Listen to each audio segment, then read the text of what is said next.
Guys, I'm upping the production quality, and in this video, I am standing up.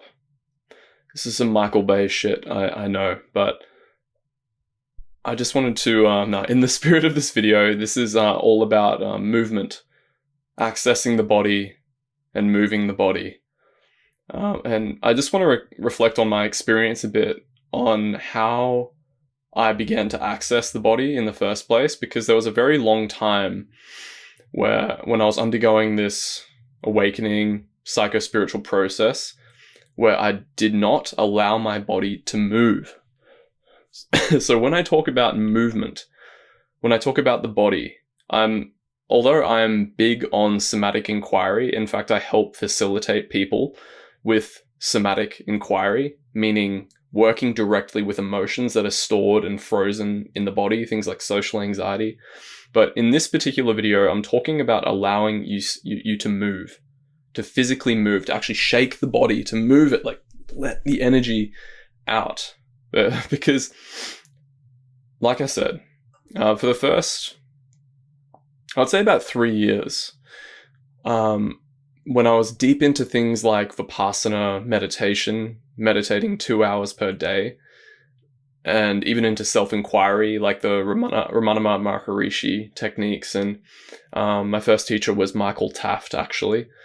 Even when doing those practices, I never allowed myself to trust my body's innate capacity to release energy and tension. And I know now, maybe this is you, I was a very kinesthetic person. So I was very creative at a young age, very sensitive at a young age, and I was very much in the senses a lot, from what I can remember. And that may be distorted in some way, but accessing my more innate state through this process of unfoldment now, it's very clear to me that this body needs to move. And knowing that that is actually okay, and it's very normal, is critical. Because I think I had an odd belief at one point that meditation and things of this nature were going to be the thing that would save me. So in a way, this video is me sort of trying to convince you, because I know I would have appreciated it if I had heard this information earlier on, that it's okay to move your body. In fact, it's really good to move your body and actually can augment and ground you more so that you can do more penetrating self-inquiry and investigation into direct experience.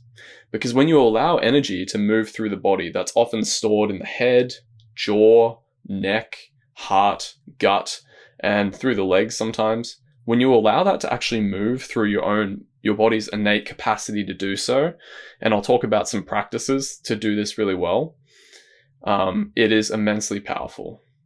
So it's key to first understand that and penetrate some beliefs that may be there for you.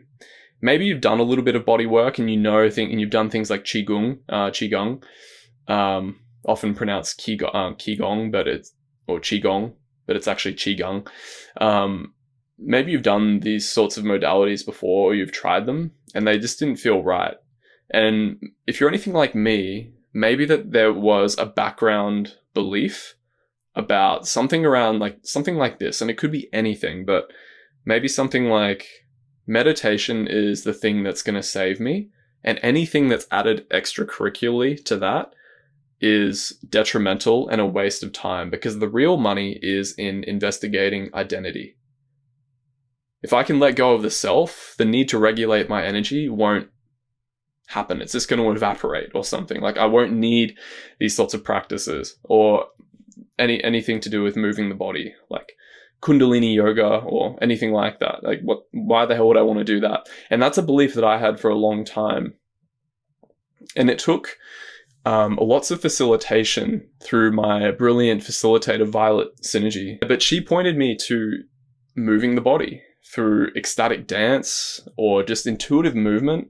And I also found out that Angelo DeLulo from the channel Simply Always Awake runs retreats where they actually do like 45 minutes of intuitive movement, where they give the practitioners on retreat the opportunity to just listen to their bodies and move and let the body move naturally in the way that it wants to move.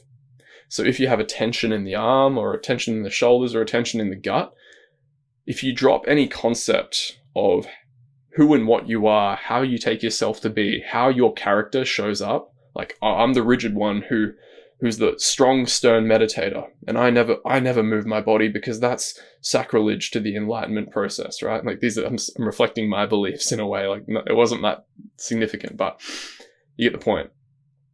When you allow yourself to move like that, feel the energy through the body, and you're listening, you're letting, it's purely sensual, like letting your attention absorb into the emotion and then letting it move for you, letting it take the wheel. Your body knows how to move. It has a very intelligent capability to know what is needed. So whether that's moving your shoulders, and then you feel the energy run up your neck, and you might twist, and you might flow this way and this way. And again, if you're like me, you might be watching this video and you're like, oh, fuck, like, I don't want to do that shit. Like, that's cringy. Or like, maybe you're feeling some shame come up in the body, something like that, right?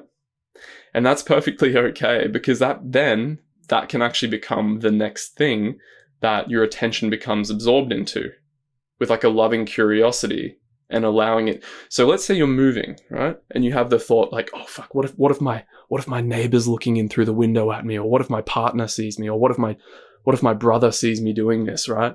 And you feel that like shame in the body, right? Because we're all so conditioned to be like so stiff and rigid like boards. Like, you walk down New York City street or something, you see everyone like, let's go to work. Like, I'm off to work. Yes, this is my identity. And so stiff. And how you doing? Good. I'm good. And then we're like all stiff and rigid. So we're all conditioned ourselves to have these like locked up bodies. But what if we could just give ourselves a space to then allow it to move? And when you feel that shame that we're also conditioned to feel, because we've like locked away our innate self-expression, if you're anything like me, at least, I speak from experience, you'll feel shame. And then it's like, okay, can I let shame move through? What does shame look like? How does shame move? It's like it's like tight, you curling in, right? Like, don't look at me, don't look. Oh God, I'm a fraud, right? But you allow it to move. And then what you notice is it dissolves.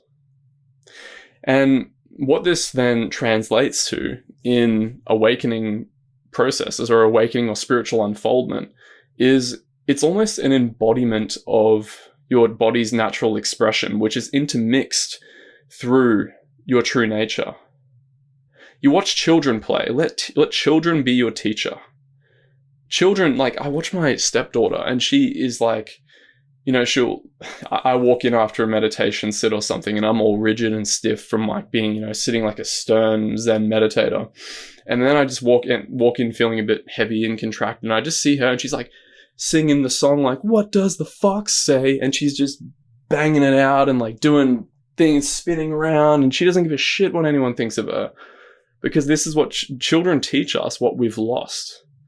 Dogs teach us what we've lost. Watch a dog on the beach, you know, they're just bouncing around everywhere. And it's amazing, right? And then us adults, because we're so constricted, and then we can even superimpose a spiritual identity on it, like, you know, I'm the stern meditator. It locks it up even further.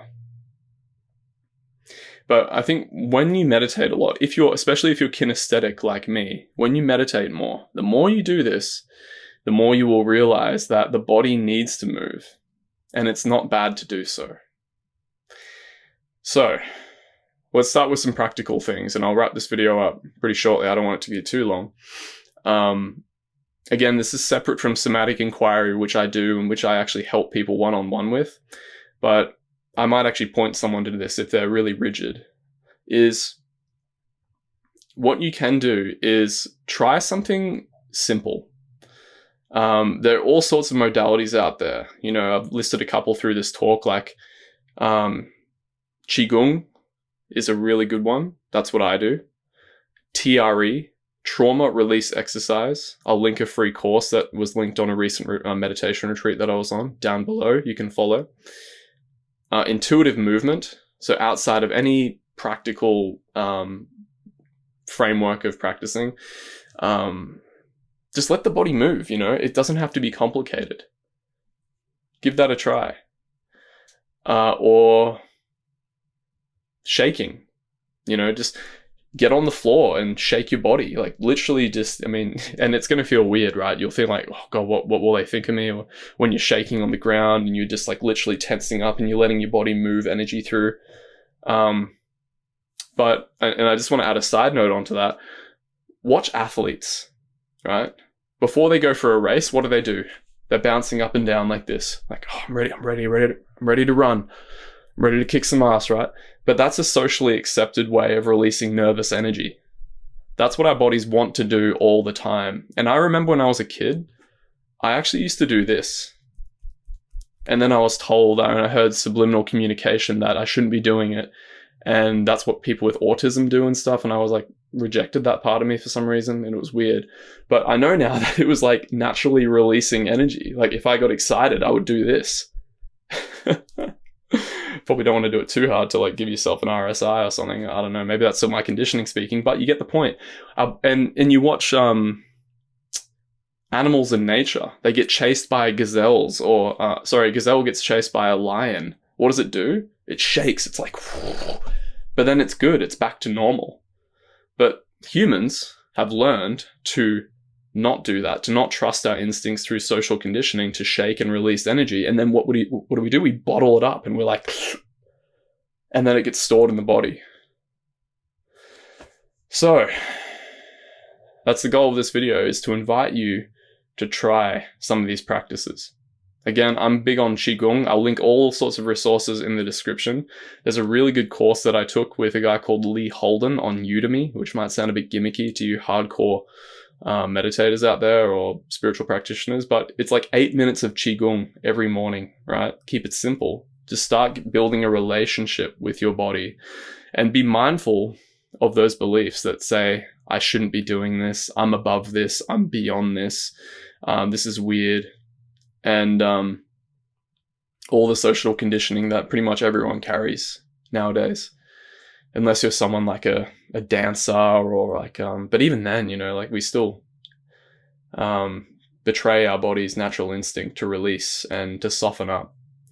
And then what you'll start to notice is you feel better for more penetrating self-inquiry into the nature of identity, because if you're not so caught in the turbulence of the storm constantly, like I was, and I hated to admit that, but I had to learn through fierce grace that eventually I had to start moving.